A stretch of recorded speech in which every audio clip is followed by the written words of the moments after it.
What's going on, guys? Welcome to the final edition of the 2025 It Doesn't Matter podcast. I'm your host. I'm Notorious One. I am Dom. I'm here with BDC with the spinning title, the John Cena title. I'm here with Strap Facts. I'm here at Poppy Platino, and we ain't talking NXT, but ringside, Steve is in the building. Fellas, what is going on? What's good? What's up, baby? What's going on? Glad BDC didn't post date us. It's the final show of the year. It's 2025. I know y'all good, man. I know y'all are good. Happy day ending in Y. That's it. Well, today our final show, which I said earlier this year, is going to be about John Cena. John Cena just recently had his last match against Gunther on Saturday's main event. He had a little smile on his face. He took his hand and he tapped out like Anthony Richardson on the Indianapolis Colts. But all jokes aside, Cena, he is one of the GOATs. So I figure we take it back. Let's talk about Cena's career. Let's talk about Cena's farewell tour. Let's talk about John Cena's last match. Yes, sir. Woo! So let's go with Strap Facts. We're gonna wing it right here. Strap, talk about the man, the icon, the GOAT, John Cena. Talk about his humble beginnings in 2002 with that ruthless aggression. And take us, lead the way, lead the ship.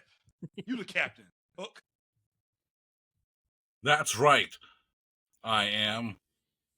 Anyway, John Cena was part of the a very famous OVW class, including such other luminaries as Rico Constantino, Brock Lesnar, Randy Orton, and David Batista. And there was John Cena. Of course, they all debuted at different points in time in 2002, and as we know, 2002 was such a raucous year in the world of professional wrestling, spearheaded by that dastardly Triple H. And we covered many big events from that year because it was a substantial year. I mean, it was the final full-time year for guys like The Rock and Stone Cold Steve Austin. And, guys making returns early in the year, the NWO, Hogan, Nash, and Scott Hall ending the year with the first ever Elimination Chamber, and Kurt Angle being the world champion and all things of that nature. Actually, yeah. But John Cena was part of that new class, that new breed, if you will. And he was debuted on SmackDown, famously facing Kurt Angle, slapping him across the face, kissing Vince McMahon's ass immediately, and he is better than The Undertaker. Actually, no, he's not. You think you're better than me, boy? Kissing Vince McMahon's ass by using one of his own taglines from the month earlier. We need someone with ruthless aggression after Stone Cold got the F out. All right, so that's what John Cena does, and what better way to, cozy up to management than to use the very common phrases that they use. So there you go, John Cena right there, kissing butt, day one, greatest of all time. But he would have an early gimmick of just wearing the same colors as whatever town that they're wrestling in. So I don't know, if Syracuse was orange and blue, he'd wear orange and blue tights. If he was in Boston, he's wearing Celtics colors. What are they, green and white? If he's with the Knicks in New York, or wait, actually, I said Syracuse or the Knicks, whatever. But that's what he would do. That was his personal gimmick to do. And legend goes that he was just, after he had that great debut, he was just spinning his wheels. And allegedly they were on an international tour. And he did this gimmick of being a rapper, being a white rapper like Vanilla Ice. And Stephanie McMahon overheard it, decided to bring it to television. And that was his gimmick. And if you did not fast forward through all the John Cena look backs on recent WWE television, so like I did most of the time, one of them he did, said that he was mostly on Velocity. So he would just say, you know what, I'm going to make Velocity my show. And you know what, a lot of guys at the time did that. Not all of them succeeded, but some of you might remember Stevie Richards was Stevie Night Heat. Raven was a commentator on Sunday Night Heat also, and it was kind of like his show. He was dominating, and then they brought him back to wrestle on Raw, and then they fired him quickly. But anyway, you can make of it what you will. John Cena built his rap gimmick, the Dr. Thugonomics, on Velocity. They brought SmackDown. He was a heel immediately because, all rappers are heels, according to Vince McMahon. But he became very, very popular. He started fighting, Brock Lesnar for the world title at Backlash 03, The Undertaker that summer, Eddie Guerrero later that fall, and then he would turn babyface, and he beat Big Show for the U.S. title, WrestleMania 20. And, You were there. We were there, and, that's another good starting point of his career, but his first 2 years, it was a wild one if you were him. He just, like I said, he went from making his debut as a nobody, doing the most basic of basic gimmicks, wearing his tidy tights, copying the colors of whatever city he was in, to being a rap superstar, and made his way to the United States Championship and the opening match at WrestleMania 20. So a great first 2 years for the Doctor of Thugonomics. All right. Well, you just talked about the first 2 years of the Doctor of Thugonomics. Ringside. This is John Cena's final year. He had his final match this past Saturday night at Saturday night's main event, Washington, D.C. What are your thoughts on his farewell tour? What would you grade his farewell tour? I will grade John Cena's farewell tour as, I'm not going to assign a letter grade because I feel like that's putting it in a box, and I don't think that's fair. But I will say it's the second, how should I word this? So to be diplomatic, I guess, the second worst angle that they fumbled in the history of World Wrestling Entertainment. It was terrible. It was ass, start to finish. So, what are your thoughts? What was your expectations for his farewell tour? What did you want? I thought I was never a Cena guy. I was one of those dudes in 2005 when he came to Raw. Wait a minute, he's feuding with Christian. I like Christian. I like Chris Jericho. This guy sucks. He's a nerd. He's corny. I don't like him. Right. So for the next 5 until he fought The Rock at WrestleMania, I was like, I hate Cena. He's everything I hate. I was one of those dudes. I would stand with my back to him. I'd be, sitting there just like, this guy sucks. Cena sucks, the whole nine.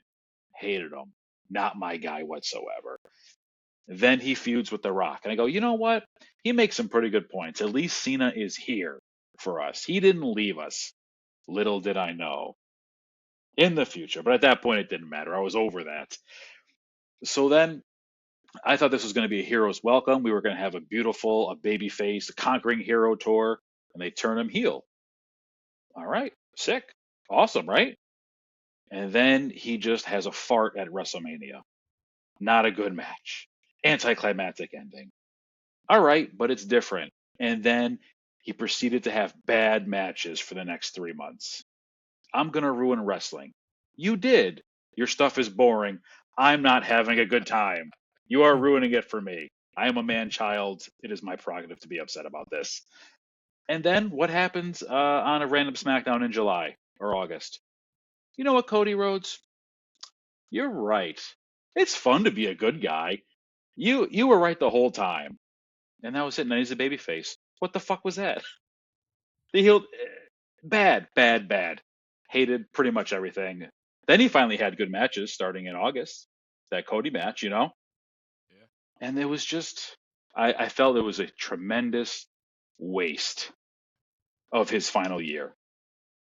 So many days where he just was a promo on the show. Okay, you're wasting a promo, dude. You're here for 20 days, whatever the number was, and we're just cutting promos about 2 weeks from now I'm going to do this, 2 weeks from now I'm going to do that. Man, there's so many dudes you could have wrestled, and we just didn't. Especially the first half of the year when he just didn't do anything.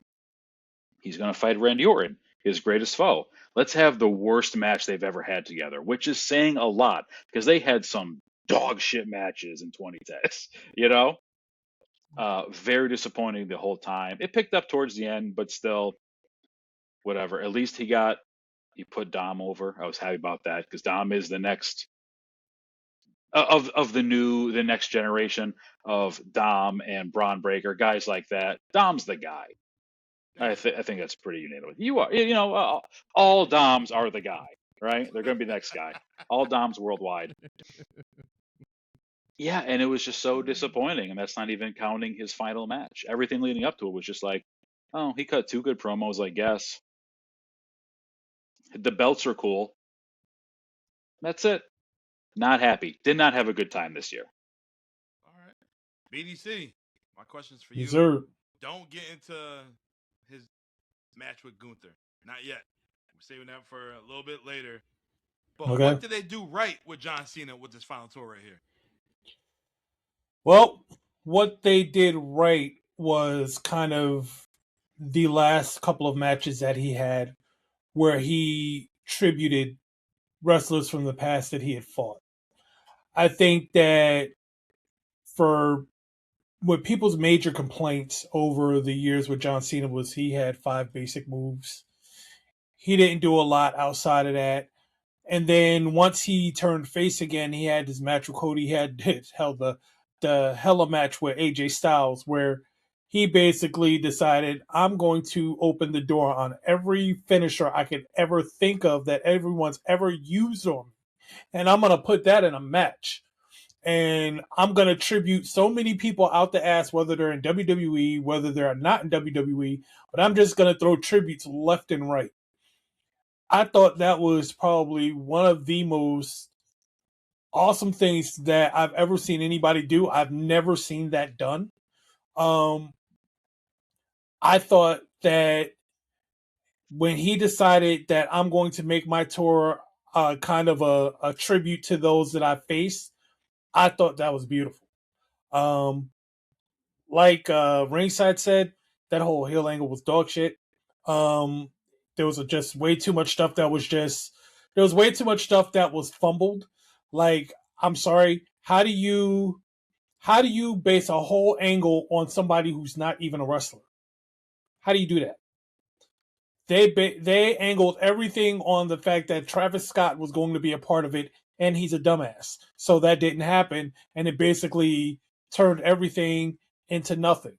So, it's just. But back to what was right about it. I thought the tributes were great. The tributes were wonderful. I really enjoyed like the AJ match, being as though AJ is one of my guys too. Phenomenal. Absolutely loved that match. I loved the tribute that he gave him in the intro.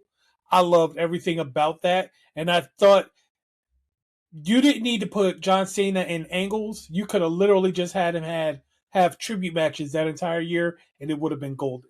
I get it. You wanted to get him. You wanted to get his 17th. You wanted him to have his 17th championship. You wanted him to have that. I get that. You wanted him to have the Intercontinental Championship so that he has the Grand Slam. I get that too. But at the end of the day, I think when you started throwing him into angles, that's where you kind of fucked it up. But the tribute matches were great. That was beautiful. I agree. The tribute matches were definitely great. Platino. Yeah.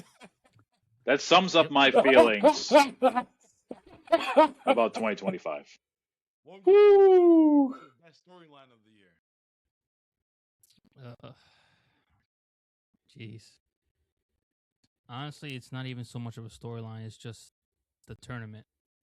Waiting to see who was the guy that was gonna be put over. We understand Cody and John. John always basically gave Cody the thumbs up, basically giving him the torch. Like, here you go, carry it, because I'm not gonna be doing this anymore. Originally it was for Roman, and then Roman's doing his thing with John now himself. So now it's been given to Cody, which Cody's gonna do the same thing. He'll probably go to Hollywood. Also, so that's why I just don't go with that. I was hoping for a better storyline with Logan, just because Logan is. You look at this guy. I cannot stand the effort.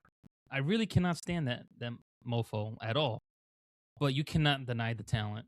He's literally he's way beyond most of the guys in the roster or anybody in any roster, regardless of what anyone says. He knows how to create heat. He gets the viewers in.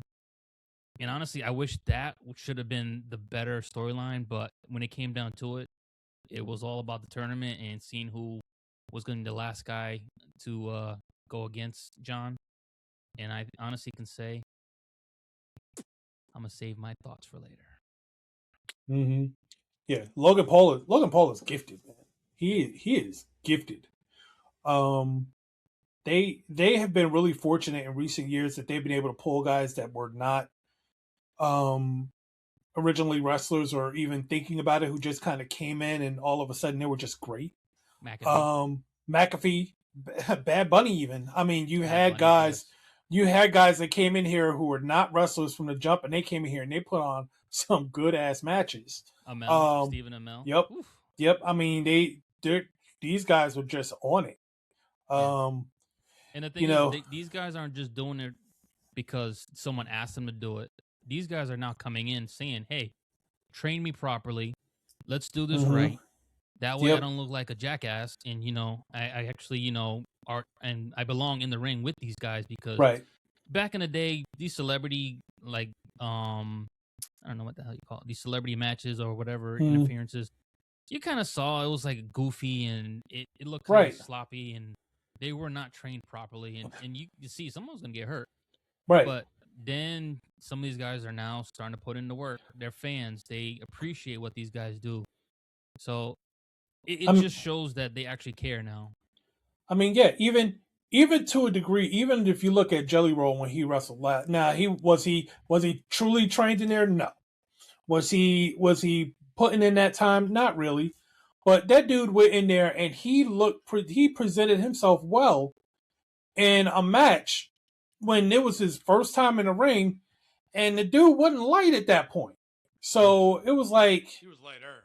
He was lighter, but he wasn't light, and he showed himself well. He goes on, I think it was Kimmel Show. He went on, cut a promo with Logan Paul power bombing him through through the desk. This is classic OG wrestling 101 shit, and he went in and he did that thing. That reminds me of Jay Leno when he got involved with WCW. Yeah. And that's perfect. So, I mean, these guys came in here and they were about the business. And that was huge. That's huge. Because when you can get guys who are popular in other areas and they come in here and they show you they're serious about what they're putting out there for the business, that says a lot. Yeah. It says a lot.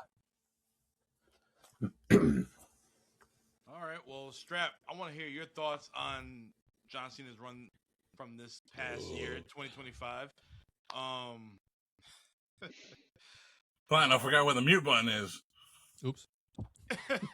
Merry Christmas. Too many Christmas cookies, baby. Some cookies, Saint Mick. All right, well, Bacardi rum. Bleacher Report, they gave the farewell tour a big F. So I want to hear your thoughts, Strap. About the Bleacher Report giving me an F or the run itself? No, I want to hear your thoughts on the run itself. I don't think it's an F personally. Do you? Like a D-. Yeah, it's tough to give it. Maybe I'll give it a letter grade by the end, but I don't have one right now. But if we did a couple of days ago, we watched Saturday night's main event live from the Horsepower Cigar Lounge in beautiful, safe Brighton, Mountaindale, Connecticut on a Saturday, December 13th. And there's a panel for myself, Bobby Platino, our old friend Cool Ray, and it was a 3-2-1 against John Cena. So when Dom was imbibing a few too many times, perhaps enhancing his deep inner thoughts, he was wondering, why isn't anyone for John Cena? Why isn't it? Because you had, the most often used, according to algorithms, the most often used phrase or couple letters on this podcast in the year 2025 was AEW. AEW. I do not understand how that is humanly possible. We never talk about the show, but that was the most used term of 2025. I don't get it. Yeah, I don't get it. We were shocked to see that. Between me and Blando and Cool Ray there, so but anyway, I mean my thoughts on the whole thing. Great, I thought it started off well. John Cena's announcing his one last year. We're gonna have a great time. It's gonna be cool. It's gonna be fun, And it started off. It meant well at the Royal Rumble, where John Cena presumably was going to win the Royal Rumble, but you had a lot of aces in there. Any one of them could have won it. CM Punk, Cody Rhodes, or whoever. I don't even remember. But so many people could have won that Royal Rumble, including John Cena, and he was one of the last two with the Yeet Master Jey Uso. And that's a different argument altogether about whether Jey should have won that Royal Rumble. I thought it was a fine thing. I thought it was okay. Anyway, where did it all go wrong? He goes to the Elimination Chamber, and that's where it all allegedly went wrong. They decided to do the heel turn a month early out of nowhere, and even though the most electrifying man in sports entertainment, all of entertainment, is my guy, he made a bad choice on this one. Because just like John Cena said, what storyline reason was there for him to be a heel and then turn? It's like, how much can he honestly say, right? Without destroying the legacy of the business. But if he said, like, hey, I was convinced by The Rock and Travis Scott to do something, and they abandoned me, stuff happens, shit happens, and it's like that can be entirely relatable. Like, I did something and they left me high and dry. I was left to my own devices. I was not prepared for this. I was not ready for this. I needed help and I didn't get it. So the turn you got is what you got, and it stunk. Just like Ringside said, from Mania all the way to right before SummerSlam. A lot of multitasking we're doing here. Like, no, you don't. Your mic's not on. Yeah, no. I just had to make sure the mute's working now. Yeah. Just like the time I was eating chips, right? What are you talking about? I thought I was on mute. John, how are those chips? I don't. Hey, John, how? Whoops. I really thought I was on mute. Anyway, but hey, that happens, So yeah, they corrected course, okay? And you want to talk about moments you relive over and over again, and I'm glad we talk about in such positive light the AJ Styles match. You have one of the greatest wrestlers, actual greatest wrestlers of all time, AJ Styles, there with John Cena having the most memorable match of the year. Awesome. Great, and the pop John Cena got at SummerSlam. I watched that a lot on night 2, right now. Mm-hmm. John Cena's music hits, as his entrance was, black screen, just white letters of his name on a Tron. Yep. Comes out, wait for the pop of the music. Fucking rainbows and circus streets, man. There's John Cena, and he's back. Man, that was awesome. And he had a good match with Cody there. And he continued on. I mean, I don't remember much, except because nothing else was memorable. There's nothing else was memorable from him dropping the title as a face to AJ Styles to Dominic Mysterio twice. And then here comes his final match with Gunther, and I guess we'll get into that, right? But before that, so you look at the highlights of his final year. So, Royal Rumble, excitement, Elimination Chamber, you got the turn, WrestleMania, sticking the joint out, clunker with Punk, clunker with Orton, amazing comeback with SummerSlam and Cody Rhodes, skip ahead to AJ Styles, 20 stars, Dominic Mysterio, giving him that rub, and then on to Gunther. A wild roller coaster of emotion, kind of like how I talk all the time. Just up and down, up and down. It definitely was a roller coaster. Yeah. But still, I'd give it a C for Cena. C for Cena. Okay, better than an F. Tell you better than an F. Passing. But that CM Punk and John Cena in Saudi Arabia, that was dope when CM Punk came out with the the jersey, the word like basically. Yeah.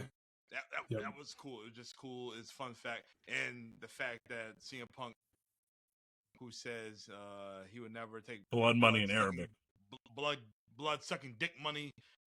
Yeah, that was pretty. It was cool. It was full, everything was full circle. These two guys who had one of the highest rivalries in 2011 to bring it back to 2025, it definitely was a must watch. The Randy Orton match, it went too damn long. The best thing about that match was R-Truth. What are you doing? What are you doing? Get out of here. RKO, R-Truth. And then R-Truth, he went over. He got over even more than what he was. And he went into obscurity after. Yeah. He became R. Killings. He became R. Killings for like 3 weeks, and then he was back to R. Cut his hair off. Just cut his hair for. Yeah. Just because. The biggest waste. Yeah, I'm sorry. That was the biggest waste of talent throughout the year. Well, and again, I think it directly ties to that botch of a heel turn, because I think it works. I think it works if John Cena stays heel, but because he went back to face, it was like, okay, so what do we do with Truth now? You can't have Truth. You're gonna have now Truth battling John Cena. What's he gonna do? You turn face to you turn heel to turn me like this, then you turn face back? Yeah, it was just stupid. But that shit was funny. He was like, "Yeah, you're in my childhood era." He was like, "Truth, me and you the same age." Yeah. All I'm gonna say is, everyone talks about the heel turn was when everything went bad. Agreed, but it wasn't just the heel turn that went bad. It went bad when you saw this on your screen. I'm sorry. What? Because what the fuck was that?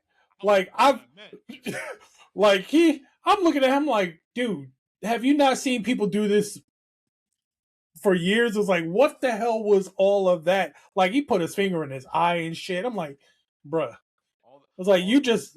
All that meant was, I'm about to lose some weight. Thank you, Epic.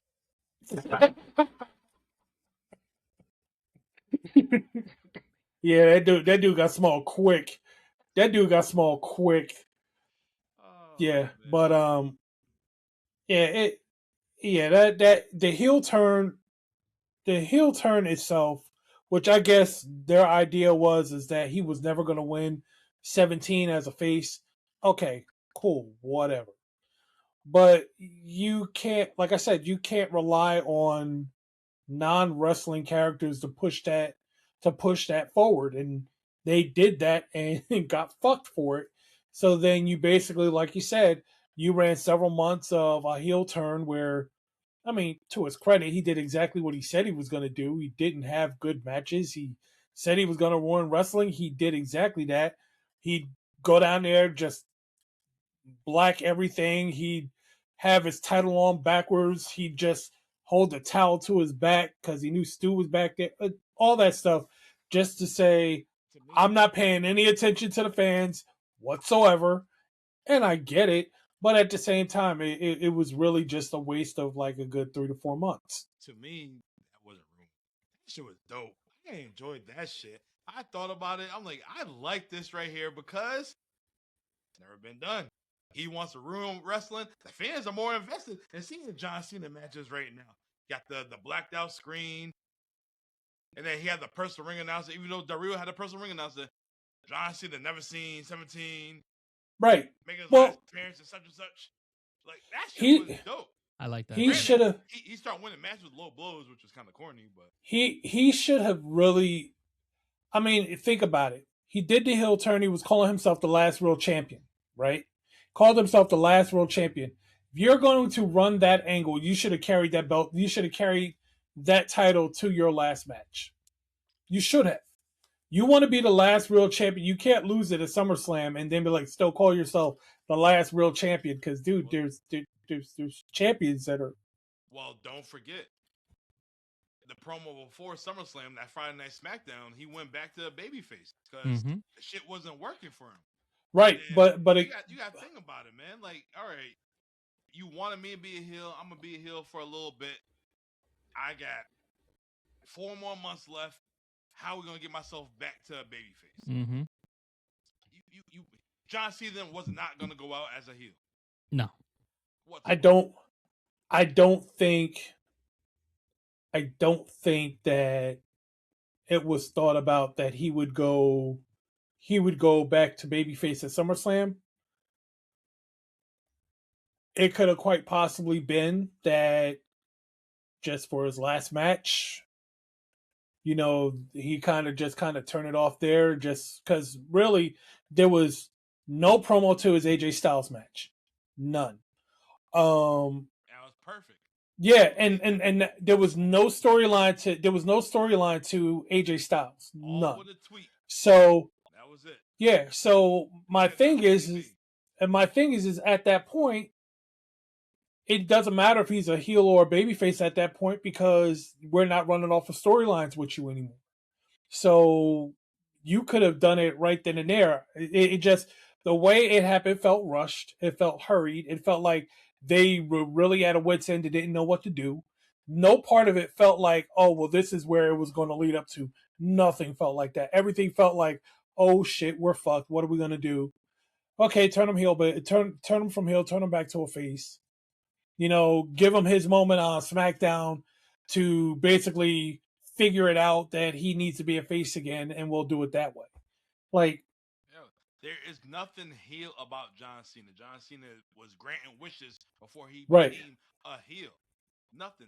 The heelest thing that he did on TV in the past 3-4 months at that time was make that little kid in Berlin, Germany cry.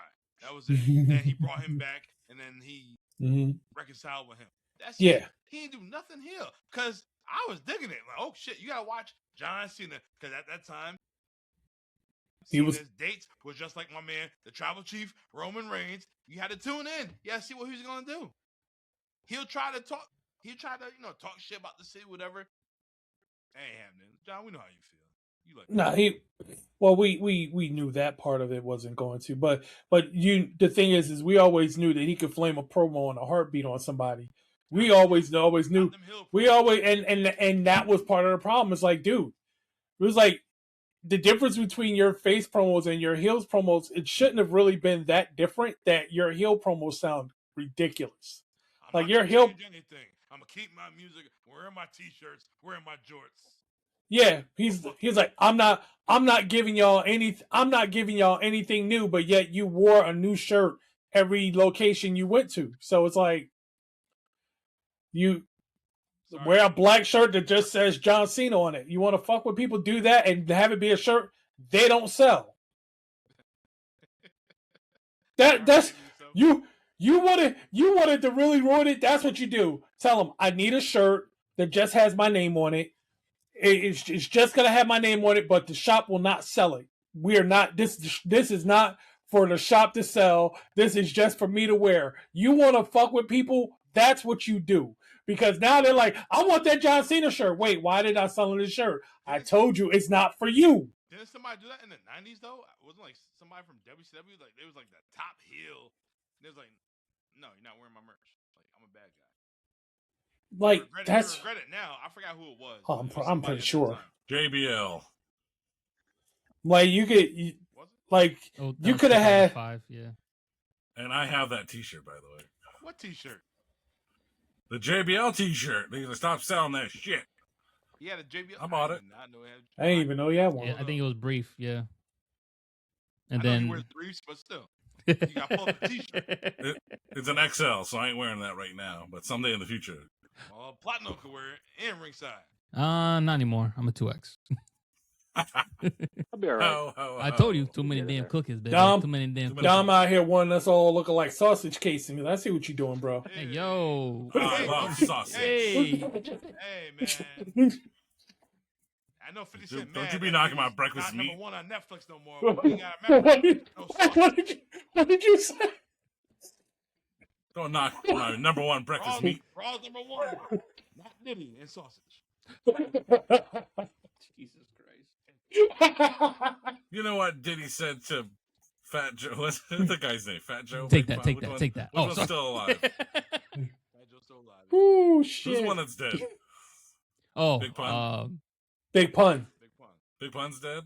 yeah. Yeah. Fat Joe's alive. Okay. You know Yeah. if P. Diddy said to Fat Joe. Are we live? Are we live? No, we're live. not. We're live on another page, pal. I'd rather not say We're it. live via Out of- satellite. Out of respect for ringside. Okay, so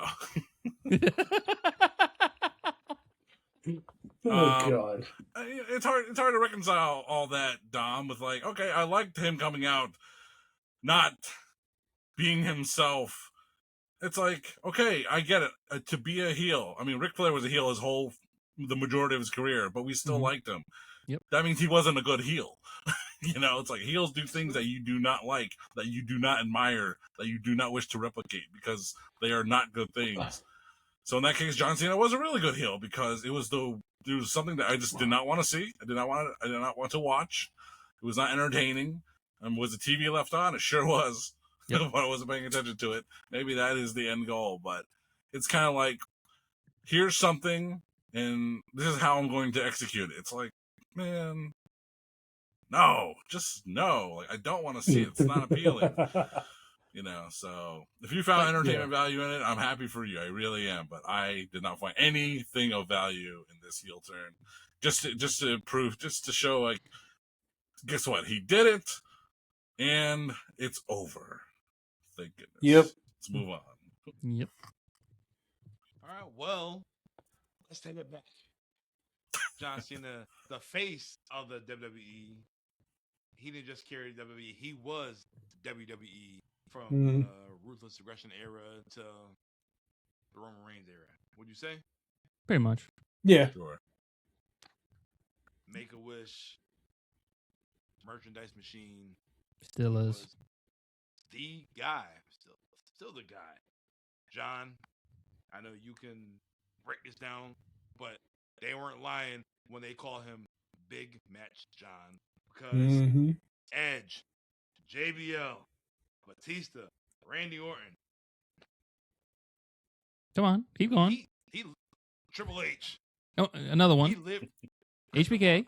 Nobody care about him. He even tag team with Bret Hart. For God's sake. Hey, now's a good tag team. Listen. Right ringside. Oh, Listen. The John Cena and Randy Orton versus the Raw locker room match will always be funny as shit for me. That match was funny as shit. You took two guys. They had to face off. I think, what was it, 10 to 15 guys they had to face. I think it was 17. I feel like I heard last Yeah. week. There were one of And things, which is Ken fucking- Anderson in the front row, which is the still Dicks in the last insane row. as fuck. And they won that match. Of course they did. Super Cena Yeah. lost to nobody Oh. for a very long time. I used to hate And- it. I ain't gonna lie. And some of the combos they came up with in that match were hilarious. They were hilarious. But yeah, Super Cena. Cena was the man, especially Yes. in 2007 when him and Shawn Michaels was tag team champions, and then Shawn Michaels turned on him. They dropped the tag team titles, and then at WrestleMania 23, 3. you get them two. Was it them two or was it Triple Threat? Those two. Two. John Michaels, John Cena, you can't work. At WrestleMania 23. Oh man, it was good. Oh man, it's crazy. I wasn't a Cena fan growing up. I enjoyed the Dr. Thugonomics. That was cool. I love the jerseys. I love the raps. And then when he just started winning every single match, big match, John, the matches like Yeah. he lost, like God damn it, Yeah. fucking invincible. Like, all right, I'm over it. But now that like my man is gone, what was it? WrestleMania, John? I know we was there. I know Ringside was there. WrestleMania 34. Was it 33, 34? 32, 33, 34. What city? Undertaker. When he's sitting in the crowd, Numbers are just just a number. waiting. 34. He was just Yep. sitting there waiting in the crowd, Yep. drinking beer. Yep. He's here. He's here. Oh, he's here. He gets in the We were ring. We were all there, Dom. We were all there. Yes. Damn it. We was all there. We were all there, damn it. Except for Platinum, though. But yeah. Damn it, plot. Hey man, I'm poor. But oh man, it just Like, Yeah. not seeing the guy as much anymore. Like, okay, you starting to like appreciate, like, damn, I wish the dude was still here. And then when he came back, WrestleMania 35, and then he wanted to walk with Elias. And he came out with the Thugonomics jersey, the Yankee jersey, the Babe Ruth. Mm, yeah. In Jersey, rocking the Babe Ruth jersey. You from Yeah. Massachusetts? Yeah. It was pretty cool. Sellout. Always a sellout. Yep. Yeah. Thank you. Hey, Babe Ruth played for both teams. Don't forget. Where did he have? Oh, his, I didn't know that. The better. Who was the? Where did he have his better career at? You don't say. Los Junkies. He went Those to Los Junkies. those damn junkies. The Sandlot. That's a good movie. Yeah. Don't ruin that one. Leave that one alone. But I mean, and I think what ended up happening towards the end for him was that when he wasn't doing the full-time stuff anymore, I think that's when he really started to get creative and started to be involved with really some creative shit. Because that second match with Bray Wyatt, that's in that 4? no that Funhouse COVID match. yeah Oh yeah. yeah Okay. that 30, match 35. with Bray Wyatt, 30 and then the yeah. match. Yep. that match was insane. That was I like that. And when you hear John Cena tell the story, it's all Bray Wyatt. You heard Bray Wyatt tell the story, it was all John Cena, and it's hilarious to hear that. It's like, okay, neither one of them will say, "Oh, it was all me." They were both heaping credit on the other person. Well, there's only one person Yeah. who can say something now. Oh, absolutely. Unfortunately, Oh, And the crazy thing about it is everything that it was during COVID season, everything that people wanted of John Cena. he gave them. Yeah. He gave them in that match. We Yep. want John Cena heel. Had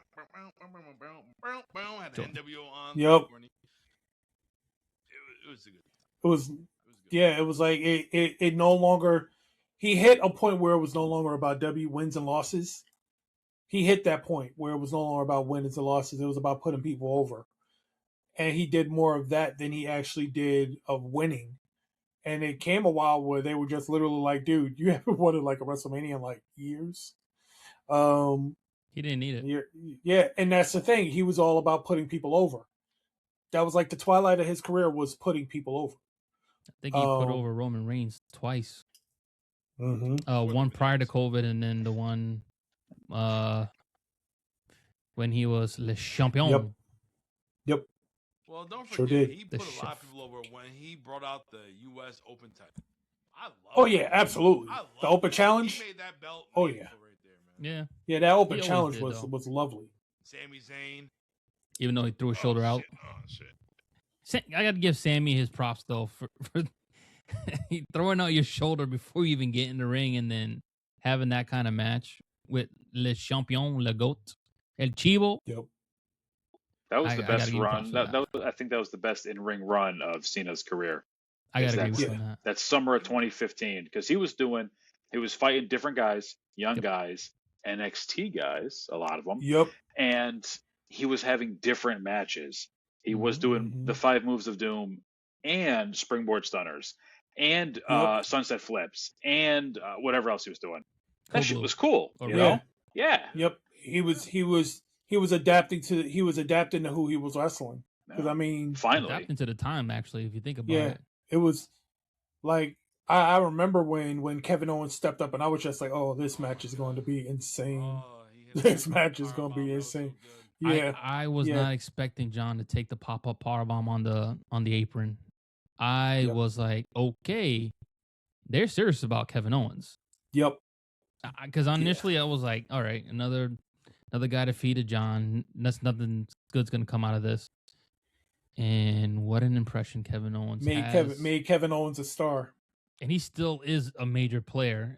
Yep. The injury, unfortunately, probably took him out of this tour, which, it's another guy I Yeah. wish we could have seen this year. But unfortunately, life happens, Yeah. and you got to take care of that.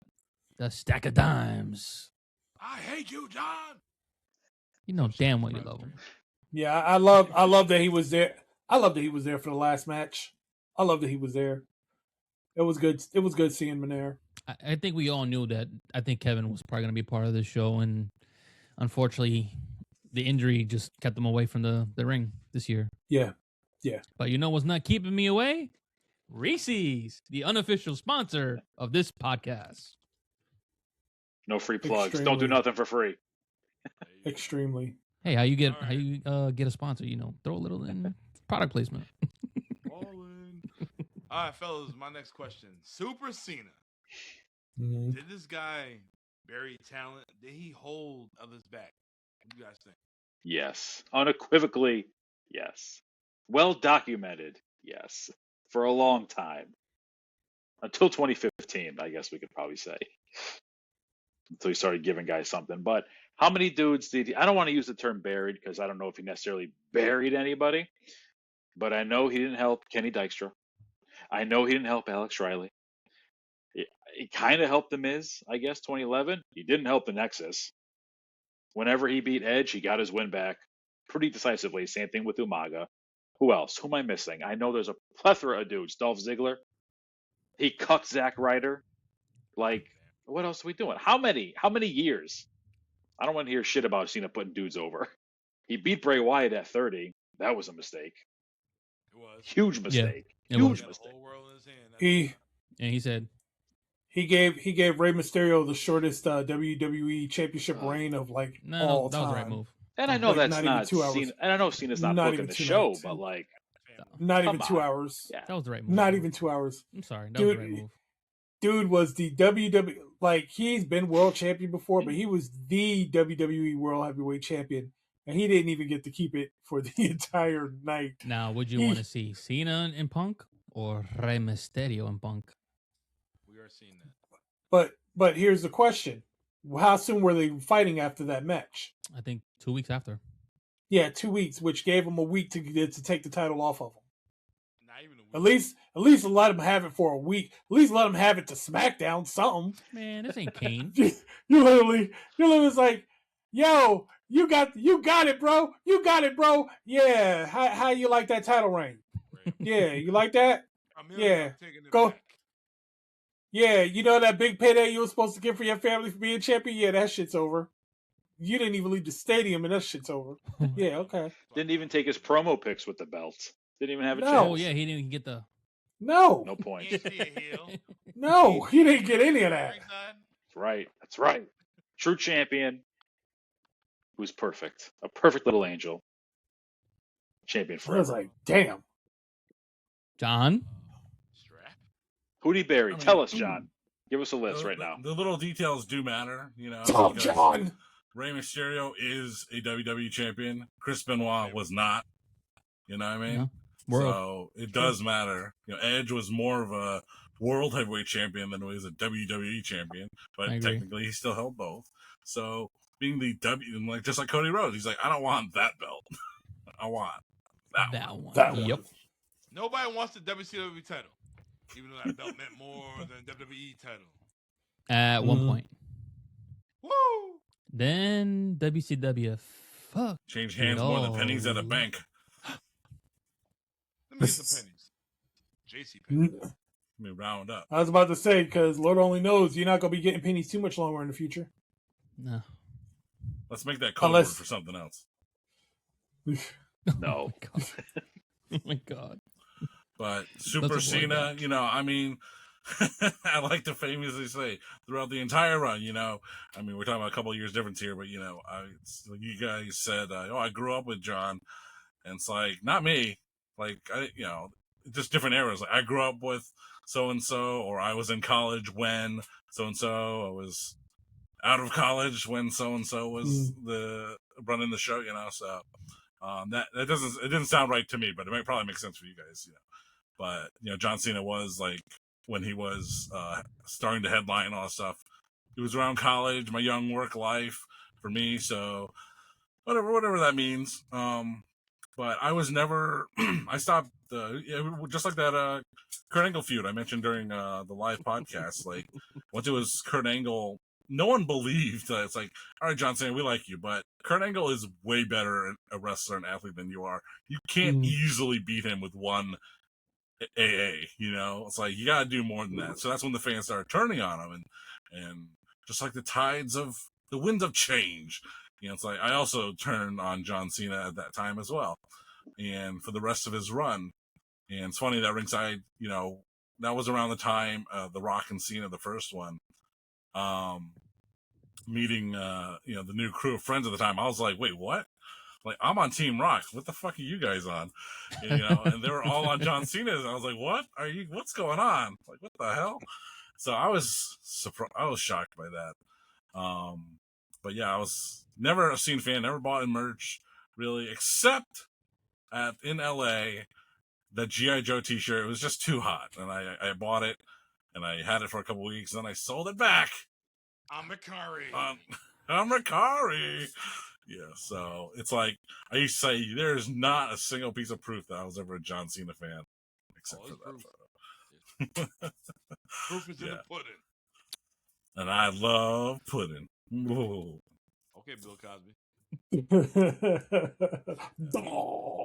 At least it's not sauce. Anyway, I was not a big Cena mark over the years. It's where I'm coming from. BDC, do you feel that John Cena needed to turn heel this run right here? No, it wasn't needed. He didn't need it. I think John Cena and his goal of trying to give everybody a little bit of fan service did it because so many people wanted him to do it for so long. And really, when you think about it, the first time when he was a heel as Dr. Thugonomics back in the day, he wasn't really a serious heel. He cracking jokes on people, stuff like that. He was kind of a sniveling heel to a point. But people wanted him to be a heel for so long that it even became a running joke with him talking about, I'm going to do a heel turn, and then he turn around and show off his calf and turn his heel.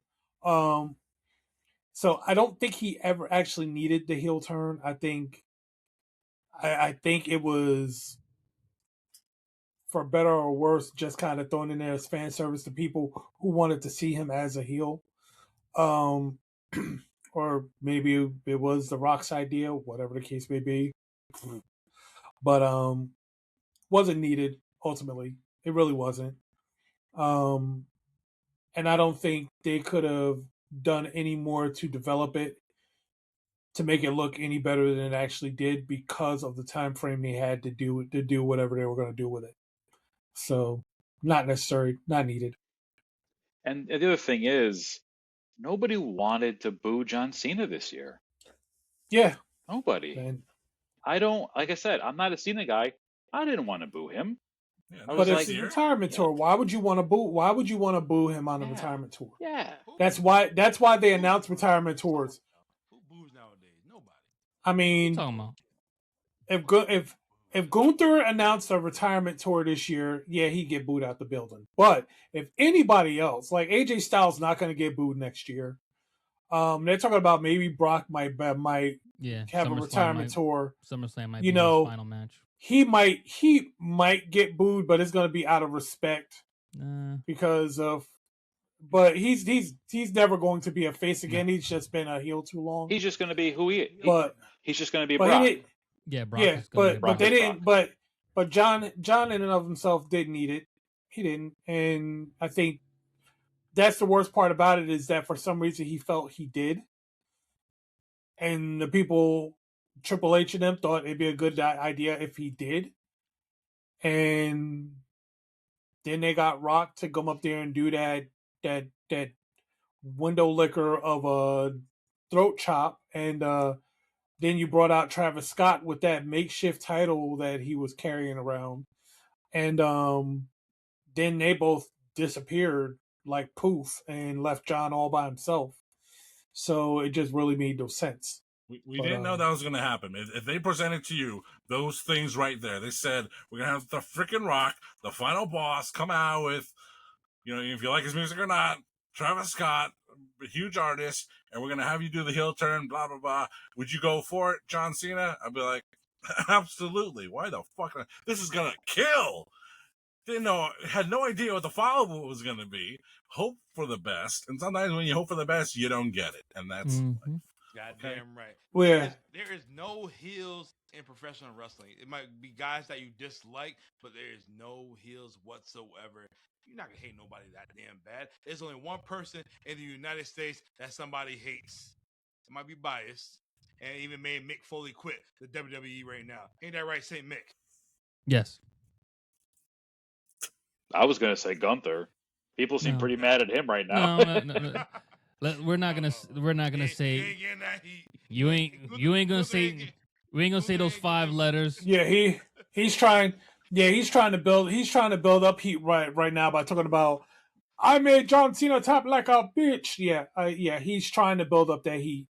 He's trying to build it up. He might. That was good. It was actually pretty funny, and and the way he was kind of walking out and laughing at people and acting like he didn't care. That shit was kind of funny. He he- portrays a good heel. Yeah, when he was in the car and leaving, and he rolled down the window and looked at AJ, he was like, I was like, yo, that's like actually quite funny. I like that. But yeah, no one's getting heat like that guy. 5 letters, 1 word. So I thought you were gonna say the wrong. Yep. Why'd you say it? I wasn't gonna say it. BDC, I can see it happening. That little stare down they had on Monday night between Gunther and AJ Styles. Retire him too. Retire Gunther, or retire Brock Lesnar. Retire R-Truth. You gonna retire him? He's going to have the He's a Infinity legend Gauntlet killer. He's of all gonna the. Wait, he's Thanos. do you think he's really going to retire Brock Lesnar Yes. with That'd be awesome. Absolutely. making him tap out? Yes. He doesn't have to tap Not him tap out. He's gonna choke him out. He's gonna bring the pain. Yeah. I mean, the one thing I found fun, I find notoriously funny about Gunther is when he's gonna put the sleeper on. He's gonna put the sleeper on. You pretty much know that once he puts it on the first time, it's about a good 20 to 30 minutes. You might just see sleeper holds. Every time you gotta get out, he starts doing this. And then he puts it back on, and it's pretty much like, yeah, they're not getting out of it at that point. They just know there's no chance, because if you get out of it again, he's going to elbow the shit out of your neck again. Train the So audience, man. yeah, it's literally the point where, like, you know what, I need to live to fight another day, because this dude's not going to give up on this shit. I mean, Like that's he's Brock Lesnar 2.0 right now. He's Brock Lesnar 2.0. No, he loses matches. Huh? He loses matches. Oh, you think he's gonna lose matches now? Who? Well, I'm not saying right at the. I was gonna say, you think Gunther's losing matches now? Gunther is the new final boss. Gunther is not losing matches for a good minute. Trust and believe. Who, me? He is Which not one? losing matches. Ringside. you. Me. You. He is not losing matches. Gunther is the final boss right now. Gunther, he is established. He is a long reigning IC champ, a world heavyweight champ. You know Triple H loves him. He's the longest. I'm okay with that. We all love Gunther. He is. I think he is the longest reigning NXT UK champ. He is the longest reigning Intercontinental champ. Yep. He's a pretty decent reign WWE the World Heavyweight Champion. He's been a champion longer. He's been a champion over half of his time in the WWE. Over 80%. Yeah, he's been champion. I like how majority of his time. John Cena is a sports entertainer. Gunther, myself, is a professional wrestler. BDC, let's hear your thoughts. We ain't here. I know your thoughts. These guys don't know your thoughts. Oh yeah. Final match. Let's go. Well, you should know my thoughts on the final match if you watch my live and you watch the crash out the week prior. You know exactly how I feel. Now has my thinking shifted a little bit? Yeah, a little bit, but not much. I was very annoyed when he won the match because I knew how the match was going to end up. I knew it was going to end up with Gunther winning the match. I figured at some point it was going to be he was going to start doing the same 3 moves for the next 35 minutes, and we would just be watching just one big ass wear down. And I thought that for his final match that we should have gotten more than just one big old snooze fest, which is essentially what we got. So yeah, I was very unnerved by the fact the week before that he was going to be the guy. I was hoping like hell that somebody was going to take him out and it was going to be somebody else at the main event. Didn't happen. I was hoping that at the very least it would look like something close to a regular wrestling match. That didn't happen either. It came to exactly what I expected. John Cena would get his stuff off. And then when Gunther started to take a hold, it was just going to be Gunther from that point on. And it was just going to be one big ass wear down until John Cena either gave up or got pinned. He gave up. Or, correction, he didn't give up. He just let go. Which is why when he tapped with a smile. His ass gave up. So, he tapped out, which is giving up. Yeah, he tapped out. He lived to fight. He lived to fight another day, except he's not fighting anymore. So you can't really live to fight another day. He gave up. Do you remember coming to America too? Okay, son. No. I must die now. James Earl Jones and Come to America too, basically. All right. Yeah. So I mean, that's it. Yeah, it's literally because that's the spin that you got. I think Shayna Baszler said something on Twitter about. You follow her? Oh, I follow her on IG. I don't follow her on Twitter, but I saw a Twitter feed pop up where it says, "Do you know that giving up? Do you know that tapping out doesn't necessarily mean giving up?" That was what she put out there, and I'm like, okay. So she's got some insight as an MMA fighter who's probably had to tap out for real to keep from getting an arm broke or something like that. But at the same time, this ain't MMA. It's wrestling. So what does it mean? So her insight was when you realize you got to a point where there's nothing you can do, there's absolutely nothing you could do, which essentially he's there because he was about to try and break out and he got 80,000 elbows to the neck. That when you get to the point where you just realize I'm going to be here for like the next hour because he's not going to let this up. It's just to go ahead and just be like, all right, dude, you're good. And just push it forward. Not like saying I have no hope or anything like that, which made no sense to me because it's like, dude, you tapped out. So technically that would mean you have no hope for anything. But hey, that's what she said. And I just let it be. So the rumor has it is that wasn't supposed to be the finish. Come on now, like, do you really think that he could book himself to know where the camera's at? Yeah. So wait, he knows. He knows if where the camera's at. If that was not supposed to be the finish, you saying that he just decided at that moment, yeah, you know what? I'm just gonna go ahead and call it here. After we've seen Gunther matches before. Once Gunther starts throwing elbows into your neck while having you in a sleeper hold, that's the only thing he's going to do till that match ends. We've seen it all before. So you saying WWE booked that finish? Yes. Of course they did. They booked the I'm sorry. I love you. With the super that's a better finish than this.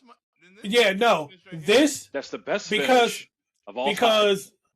Because this finish, I would say, oh well, WWE didn't book this finish if I hadn't seen it before. That's how Gunther beat Damian Priest. That's how Gunther's beating people like that, where he's had them in a sleeper hold, and they start to break out of it, and then he starts elbowing the shit out of their neck, and then they don't come back from that. He's done it before. It's happened multiple times. So you can't tell me, oh, the WWE didn't book this finish. So what are you saying? Either he went into business for himself, or John just told him, oh, okay, so we're going to end the match here. So go ahead and just do whatever it is to make it seem like this is a hopeless situation and I'll tap out. No, This was booked. Wouldn't surprise me if This. if Cena wouldn't call that call right there. It wouldn't be. Cena's. When did he call it? We don't know what they talk about backstage, but hell, John Cena call that shit in the ring all the time. Hey, reverse that right now. That what?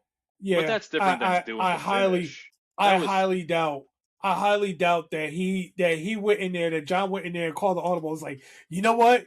You see how these people are into this match, how they are really rolling with this match. Yeah, let's go ahead and fuck it up now. He ain't doing that. He ain't doing that. I think because Gunther wanted to be the biggest heel out there, so why not have him do that shit right there? You could have had John Cena pass out. Call it a day. He didn't give up. He still loses the match by submission, but he passes out. I would hate it. And I would hate it less than this one. No. I think you guys are at different extremes here. I think BDC, you're at one extreme, Dom, you're at the other, and you're not seeing that you can combine the two, and it's okay. They can say, like, okay, I have a creative idea for this finish. First of all, saying, who the hell pegged John Cena as a Star Wars fan? That's first and foremost. We're going to do this Obi-Wan Kenobi. What? What? You watch? Oh, okay. Cool. What? And if the complaint is, hey, you've done your finishing sequence, it's been done, to do it again is a bad idea because it's the same old stuff. I'm reminded of a finish, the 3-way WrestleMania 35, Ronda, Becky, Charlotte. What kind of finish was that? When the hell has Becky ever done a Lamai Shaw cradle or whatever that pinning combo was? That's not a move of hers. Nope. That's not a finish of hers. But it ended the main event of at one time the longest WrestleMania and blah blah blah. It's kind of like that was an unfamiliar move to end a really important match. Bad idea. Right. Gunther doing this with a familiar move set. Not a bad idea. Let's make it a little different. Let's add that cell. Let's add that Kenobi thing that no one in Vegas would have ever put on a piece of paper saying that's the finish and that's how it's going to go down. We've seen examples of a fake Seth Rollins injury and a real Seth Rollins injury in the same year, right? Mm-hmm. Just recently, booked. Yep. Booked and not booked. Okay, we know how WWE acts when something real is happening, when something is booked to look real is happening, or it's just part of, hey, he's doing this thing with his face. Keep the shot on that. John Cena, if he is, I really hardly doubt that he's went into business for himself. But if he did, he definitely knows where the hard cam is. Yep. And does he want to talk to the production people? Say, hey, I got this idea for tonight. He's not going to go over the heads of the production people. Triple H or whoever's on the headset can call anytime. Hey, zoom out, go wide. Yep. Or go to a crowd shot. Yep. Yeah, that's the thing. It was there were. I don't believe for 1 second Cena was like, no, you know what? We're doing this right now. No, that was always got to be the finish. Yeah, it was planned. The camera was right there, and then they immediately cut to the crowd, like 3 different crowd shots. Mm-hmm. Now, I know the camera... Where everyone's like this. I know the camera can just go like this super easily. But they were trained because they saw people doing that, and Tyrese Halliburton was crying, all that kind of stuff. It was, I feel it was a poor finish, but I think that was always the planned finish. Yeah. I don't know. Whatever. Yep. Yeah, it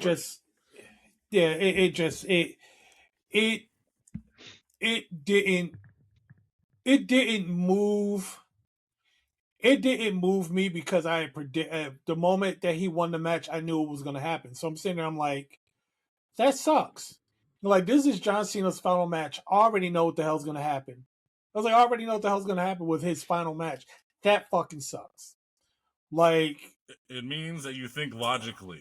BDC. Yeah, it was like it fucking sucks because I already see it happening. I crashed out, and then I thought about it some more, and then I crashed out a little more, and then I read all the shit on Sunday afterwards, and I'm like, and and then I crashed out again, and now I'm cool. Because, I mean, it is what it is at this point. Gunther actually, as I said, his promo on Monday was pretty damn hilarious. So he's turned it well. He turned it well. So yeah, it went really well. So the only person I'm mad at is Adam Pearce. He's the general manager. Now, okay, Gunther is a Raw guy, right? Yes, he is. So the general manager of Raw is Adam Pearce, right? Yes, he is. So Adam Pearce going out to him like, I can't believe you. You're disgusting. Blah, blah, blah. It's like, he's your talent. But what do you You put him in the tournament. If it was the other dude, Magnus, whatever the fuck his name is. Nick Aldis? Nick Magnus. If Nick Magnus. if Nick Aldis was Mickey's husband. From SmackDown, at the very least, from SmackDown, a different brand, and he sees Gunther, he's like, you're disgusting, you're despicable. I could understand that. You're despicable. But as your boss is like, hey, what you said out there was disgusting, but congratulations on beating, but you didn't have to like gloat that way or something else. For him to be like, you have to really. You get the night off with pay. Ugh. Yep. Come on. All I'm gonna say is though, that night, all of it made sense. I know we're talking about the finish and we've been beating it to death. It was the right finish for the one reason John Cena said the whole night was about paying back to the new guys. We're making a big think about his finish, but out of all of that, who are we remembering? We're remembering Slater. We're remembering Sol Ruka. And not for nothing, Oba Femi is taking over social media more than I've ever seen in my life. While we're complaining about the Cena ending and how this and that, Cena said before the night, I want it to be about the young guys. And what did he just do? He made it about the young guys. Well, here's the thing. Mission accomplished. Here's the thing. I don't think people are necessarily there's people who were hoping for Super Cena one last time. Not me. I didn't see that happening. And I don't even think it's the fact that he lost the match. I think people, when he said, I'm going to have this tournament and I'm going to give an opportunity to someone who earns it, and you hear the word opportunity. And the first thing you think is like, okay, who's going to be the guy that's going to step up to face John Cena? Who's going to be that guy that really is going to step up? He's going to step up out of his bracket to really come up and face John Cena. Who's going to be that guy? And the guy that it ends up being is a guy that's already been 2 times World Heavyweight Champion, has been Intercontinental Champion, has been a champion in NXT, has basically spent, like we said, 80% of his time as champion. It's like, all right, so you're giving a guy who's already had a ton of opportunities another opportunity, which is not what John Cena got when on day one.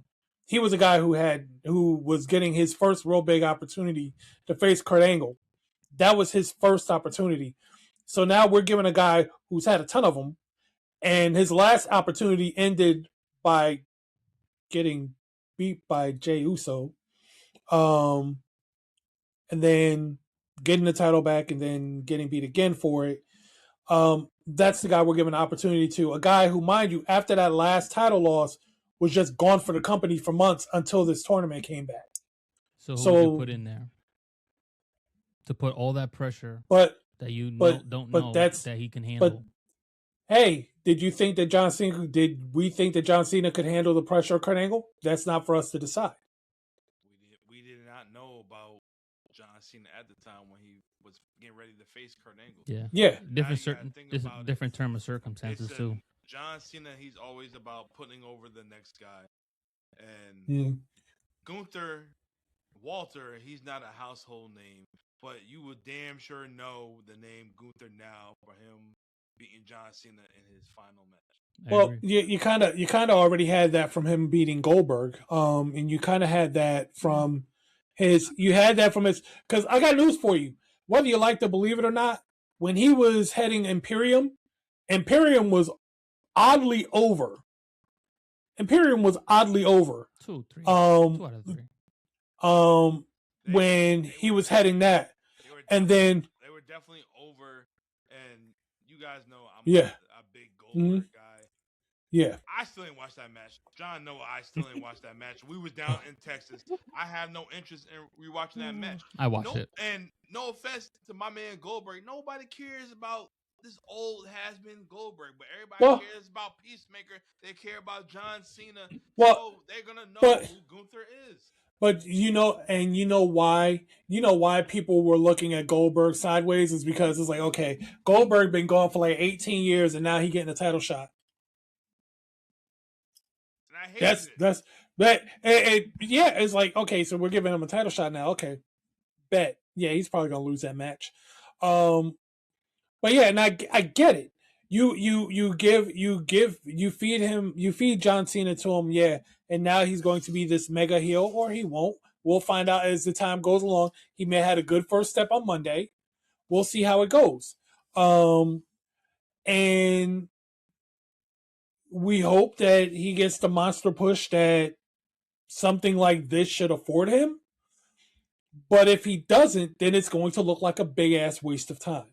But that's not going to be. It's going to look like a big ass waste of time. For Gunther's behalf, it's going to be a way. If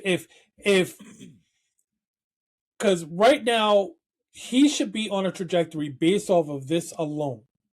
He should be on a trajectory of being perennial main event status for at least a good year or two, at least, especially with other retiring athletes coming.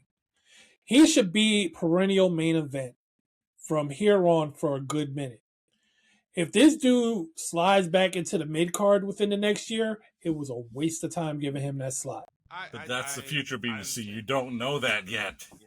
You can't be upset about it right now because it hasn't happened yet. My problem is this guy's already had multiple opportunities. You've given him this one. And if he slides back like he's sliding back, the first couple of times he's gotten an opportunity, it's a waste of time. I've already compared. I've already did this argument with someone. I don't know where. But what about, this is the same thing as Brock Lesnar being the Undertaker for the streak at Ring of 30. Mm-hmm. What the hell was, Brock Lesnar was already a made guy. He was already a UFC champion. This was the most undesirable match at WrestleMania 30. No one gave a shit about this match. When it happened, it made a big moment that drove everybody, that broke the show. Okay? Yep. Thank you, Daniel Bryan. Mm-hmm. And it led to the summer, okay? So what happened? Well, Bryan, he broke his neck for real. He couldn't make it to SummerSlam. What happened? John Cena took over, and he got mollywopped, pissing off lots of fans. But guess what? That was the booking that they were going to do to Daniel Bryan anyway. Yeah. It didn't matter if it was, thank God bless John Cena for taking that spot and doing the exact same thing. It doesn't seem like it, but that's how the match was booked. Blah, blah, blah. Anyway, and people look back now. Did Brock Lesnar was ending the streak a bad idea, giving it to Brock Lesnar? That pushed Brock Lesnar to where he is right now as the number one and biggest brutalizer there is. I can't stand the guy because he's so overpushed. But that proves my point. Because if Brock Lesnar off of that match fell back into the mid card or further back, we would have been looking at like, why the fuck did we give him that? But do you know where why the fuck did they give him that? Do you know where we're at right now? Brock was never been in the mid card. I tell you that. No, but that's my point. We've already Brock has never not taken the opportunity and advanced himself with it. That has never happened. You've never looked at Brock Lesnar and been like, oh, well, he's sucking ass now. He's bumming it now. He's falling back. You've never seen that with him. We've already seen it with Gunther, where Gunther has gotten up there, and I'm a Gunther guy. I followed him before he made NXT. I followed him in the UK as well. I'm going to tell you you're wrong. I followed him. I agree. And I'm going to tell you. I agree with you on that, John. Hold on. I agree agree. Hold on, BDC. Let me hear what Strap got to say right quick. Cause I agree. Go ahead. I don't think Gunther never took a step back before. No. Go ahead. Go ahead. Go ahead. Strap, go ahead. Go ahead. If you're saying, okay, I'm going to go a little back for it. If you're saying Gunther, what the fuck his name is, okay? If Gunther has Gunther, already... you got it. If you're saying that he's already been de-pushed or whatever because he's lost to a guy like Jey Uso, he lost the world title 2 times, that he's already lost it. When Brock Lesnar came back, he lost to John Cena. He lost to Triple H twice. He was still a big name. He was still a pay-per-view attraction. But he lost to all the major WWE guys because Vince wanted him to stay humble and lose. He was in a losing position headed into that Mania match with The Undertaker in the streak. And that's why no one gave a shit. And that's why him getting the honor, the big honor of that one match of ending the streak, Gunther getting the honor of making John Cena give up, where we're at right now in the timeline is 1 week after the fact. Right now, we're 1 week after Brock Lesnar ended the streak. And we're talking about how he lost to Triple H twice. He lost to John Cena already. Why did they give this to Brock Lesnar? Yes, he has credibility already, but he doesn't have right now. He's a loser right now, 1 week after WrestleMania 30. Flashpoint to right now. We are 1 week, barely removed from this incident with Gunther and John Cena. You're calling this a loss, and it hasn't even been given time yet. No. What I said is that if he slides back, it's going to look like a waste of time. I've already said he cut a damn good promo on Monday. I didn't say it's over and done with already. It's happened. We got to see where it goes. I said if he gets pushed and a year from now he's in the mid card, it was a waste of time. That's what I said. 1. Number 2, we talk about Brock Lesnar and Undertaker, and I'm a Taker guy. Everybody knows that. One thing I can tell you about that match with Brock Lesnar and Undertaker, I did not go into that match thinking, oh, well, Brock Lesnar is going to suplex him 8,000 times and then he's going to pin him. I didn't know what was going to happen with that match. I didn't know what to expect with that match. And that's what made the result of that match very fucking surprising when he actually pinned Taker and ended the streak. This match, I knew exactly what was going to happen with this match from the gate because, again, seen it all before. And like I said, my problem is I knew how the match was going. I knew what the match was going to look like when he won the tournament.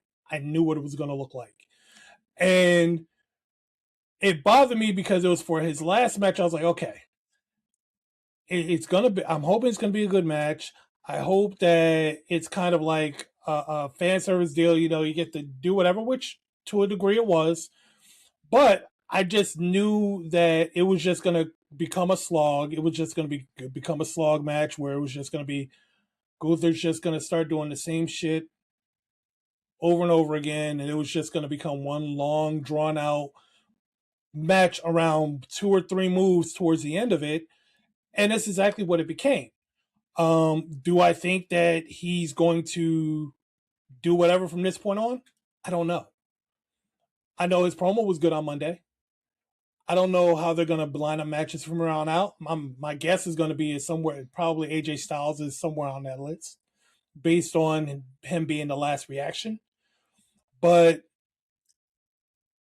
I just thought for the purposes of what this tournament was supposed to be from the gate, where it was like, I'm going to give someone an opportunity. My thought process was, okay, you're giving somebody an opportunity who hasn't had one. Not somebody who's had multiple.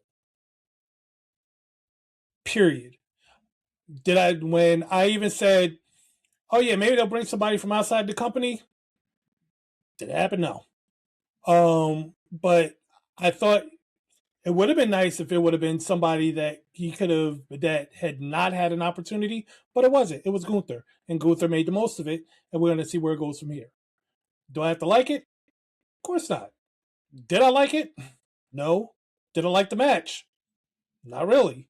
but it is what it is at this point. We'll see where it goes. And like I said, if a year from now, it's not a case of Gunther really escalating from this point on, it was a waste of time. Difference is Brock Lesnar back in the day, he escalated, and he escalated mightily from the streak on. He was a totally different person from that point on. We could talk about the L's he took before that. We could talk about all of that. But at the end of the day, he escalated from that, and maybe Gunther will too. Hopefully he will. That's the plan. And we'll see where we are a year from now. We'll see where we are a year from now. BDC, Gunther is the new face heel of the WWE. That's what I'm going to have to say. He better be. They definitely passed the torch to Gunther. He better be. He is going to be that new Triple H. He's gonna put Brock out the pasture. And if you want to see what he do to AJ Styles in their retirement match, if you want to see him at death, he's gonna beat AJ Styles in the Ultimate X match. And you know what's? Did you say Ultimate X match? Jesus. Did you really run up all of that to say an Ultimate X match, bro? Hey, God damn. See if you get adapt. There you go. I support it 100%, Dom. Me too. That's good booking right there. You know what I want to see? AJ Styles has this retirement tour, and Gunther ends it before it even starts. Ooh. Ends it on day one. That'd be some shit. You want to talk about that. I do kind of like that. That would be nuclear heat. Like I couldn't. Like we've seen Dom have. He'll say, "Yeah, me ending his career was phenomenal." It's like that's some good shit. But like, so how do you guys like his? How do you guys like his tour? Fuck me, baby! Woo!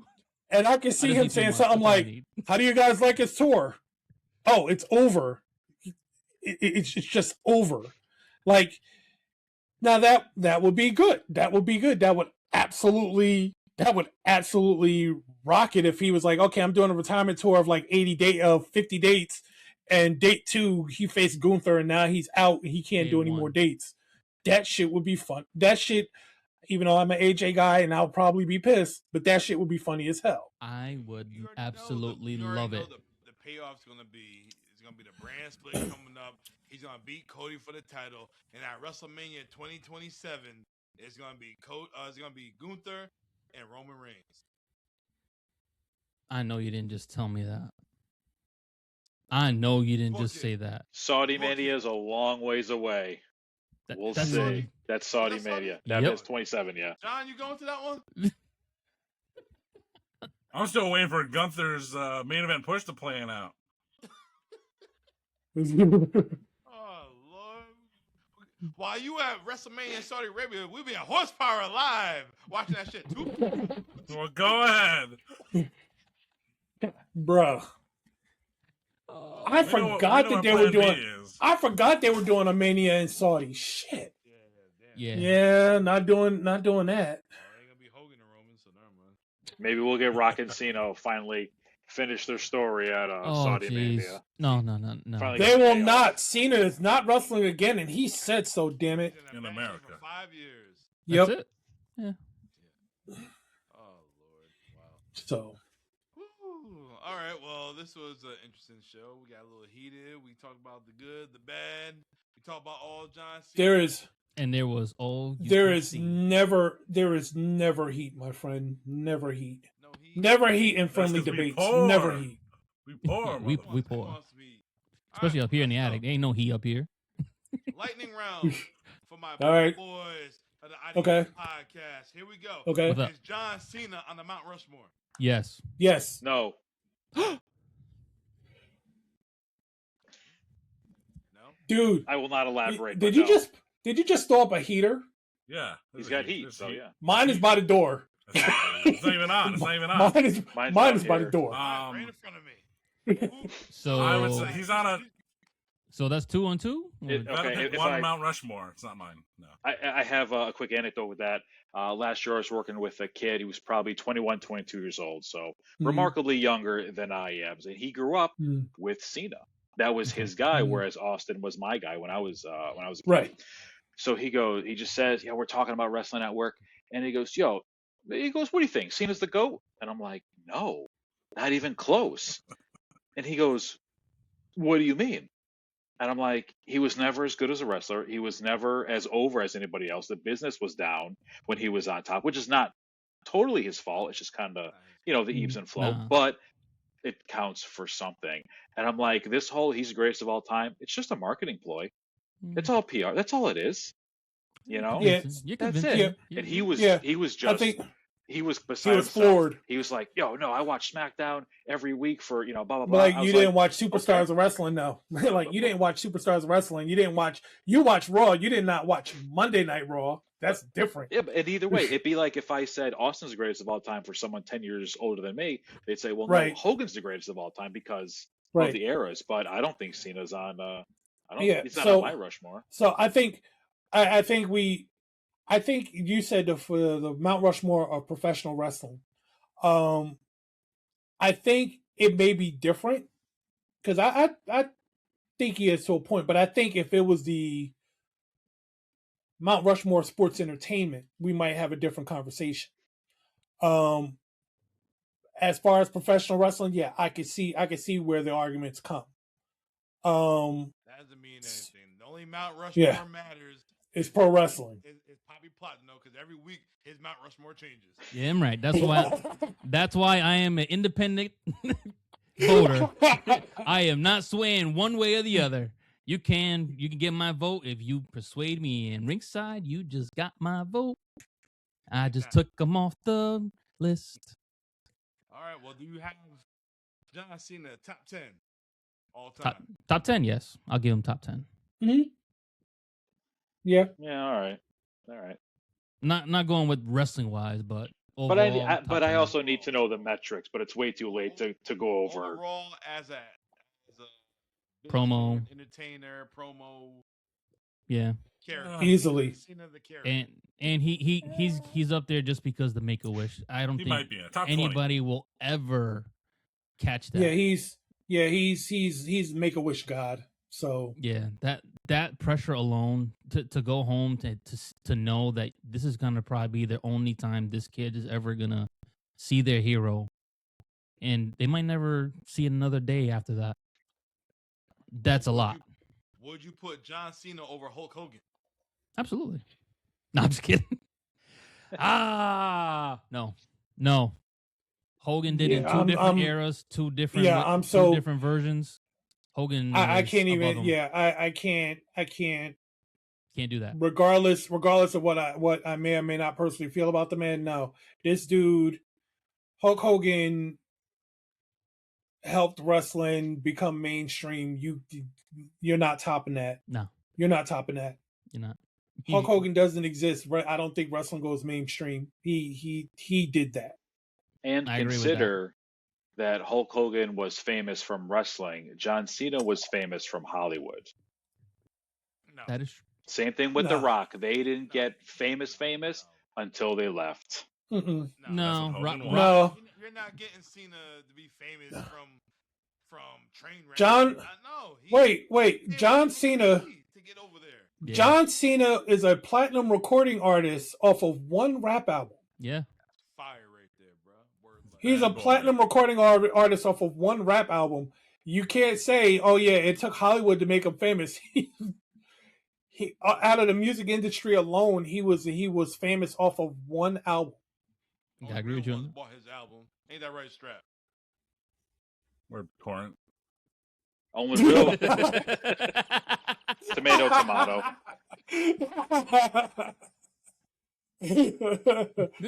Oh shit! I ain't buy that shit. Me neither. Torrent. It's on Spotify though. I got Apple Music. I got Apple Music now. Oh man. Well, this concludes our John Cena episode. You might not like the performer. You might love the man. You might hate him as a wrestler, but overall, he's one of the GOATs. Yeah. Business. Hate it or love it. Yeah, that dude just had a way of of getting into people's personal space in a good way, which people don't tend to do that, especially over a TV.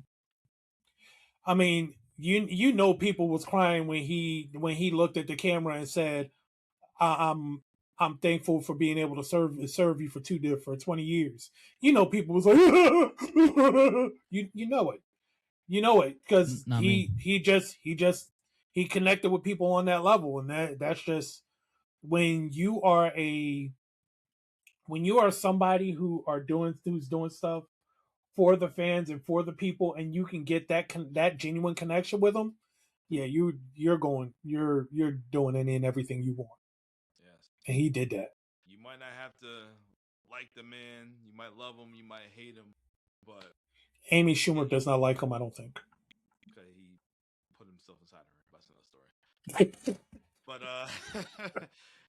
you don't have to love the man, John. Nikki Cena, Bella but may not like him. you have to love what he did for this company, the Right. WWE. You have to love what he did for wrestling, make Right. all that. John Cena, he is a great human being.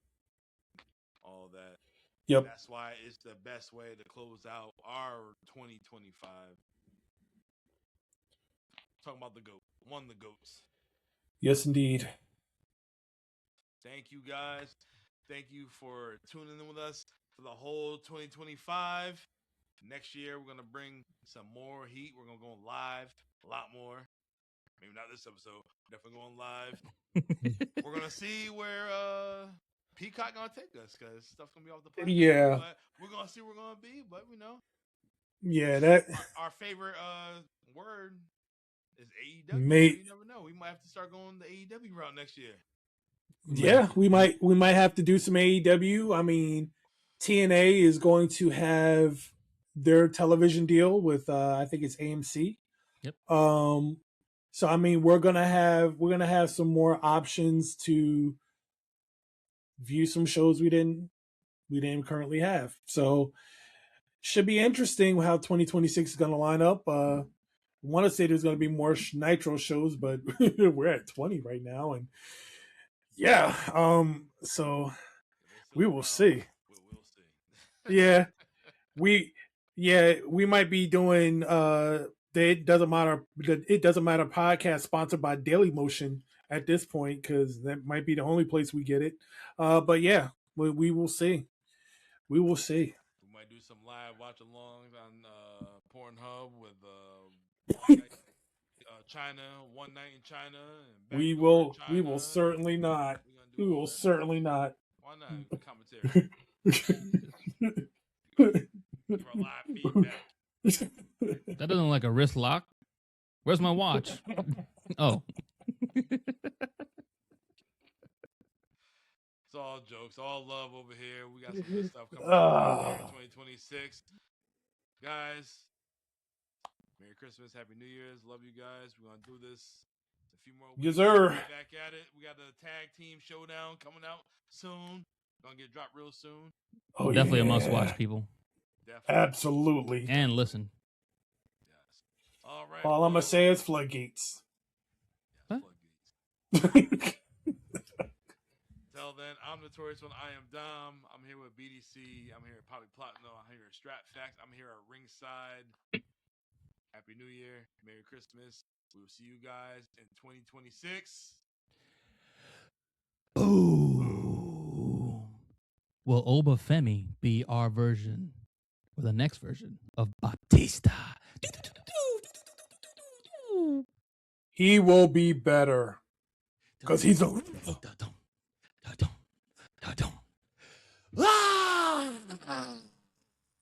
Will we see Mick Foley next year in the podcast? Hell Absolutely not. Not Trump. Definitely not Trump.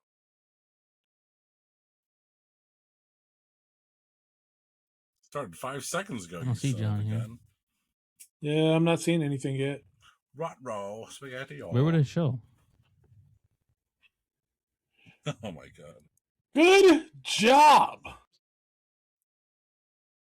He did is responsible for the deaths of Biggie Smalls and Tupac Shakur. I mean, it's very evident, as noted on the Netflix documentary series P. Diddy Reckoning, which was the finishing maneuver of Damian Priest at one point in time in his WWE career. P. Diddy. Still not seeing shit. Yeah, I don't see it, Bubbo. All right, that's your list. What came out? Drewski? Is it a Polish black guy? Still nothing. All right, that's your last chance. Yeah, and ain't none of them. I got it. Welcome to our live show. I found it. I don't see none, Bub. Oh, I see it. Okay. How you see it? Still nothing. All right, that's your last chance. 3 different pages right now.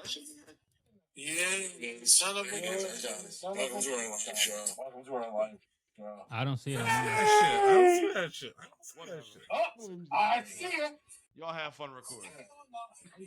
I'm out of here. Goodbye. Later. Merry Christmas. Where would you find? Where would you see it? I don't know. Figure it out, BDC. I'm gonna use the bathroom. Be right back. Yeah, it's the main page. I'm on the main page. Yeah, refresh. Ah, yes. Now I see it. Yep. Yeah, it's the main page. I'm on the main page. Yeah, refresh. We lie. Not bad. Not bad. Not bad at all. All right. Yep. So, So I didn't cool. have to go to live. Nope. You get the ring around the logo. Okay. I like this. Yeah. No. So cool. All right, cool. Nope. You get the ring around the logo. Okay. All right, I shut off my YouTube. Cool. All right, I'm out. All right, man. All right, later, bro. Later. Still up there? Yep. Hold on. Well, you got 2 viewers. So how'd you find it? When you go to the main page, when you're live, you get a red ring around the logo. On YouTube? Yeah. Okay, hold on.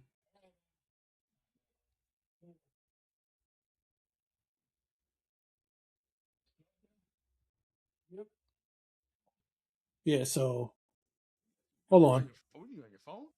Nah. When you go to the main page, when you're live, you get a red ring around. I'm sharing the screen right now. Okay. So you see here? Yep. Oh, okay. Wait, I see it now. Yep, I had to refresh.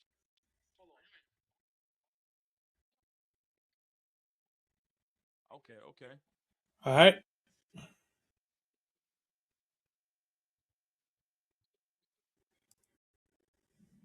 Yeah. So